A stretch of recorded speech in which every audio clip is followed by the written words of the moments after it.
اس دل سے نفرتوں کو نکال لو، چاہے پٹھان ہے، پنجابی ہے، بلوچی ہے، سندھی ہے، ڈچ ہے، فرانسیسی ہے، جس زبان، جس نسل، جس شکل کا ہے، وہ لا الہ الا اللہ محمد الرسول اللہ پڑھنے والا ہے، وہ مسلمان کا بھائی ہے۔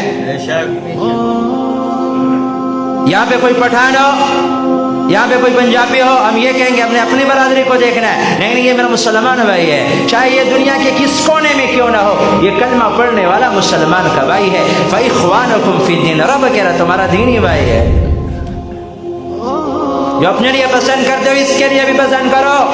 اللہ تو نے ہمیں خوبصورت بنایا، خوبصورت زندگی چاہتا ہے، خوبصورت جگہ جنت عطا فرمائے گا، خوبصورت زندگی محمد الرسول اللہ صلی اللہ علیہ وسلم کی ہے کہ صحابہ کرام رضی اللہ عنہم اجمعین نے آپ سے محبت کی اور محبت کی انتہا کر دی۔ آپ نے صحابہ کرام رضی اللہ عنہم اجمعین سے محبت کی اور یہ محبت صحابہ رضی اللہ عنہم اجمعین کی محبت کی دلیل ہے۔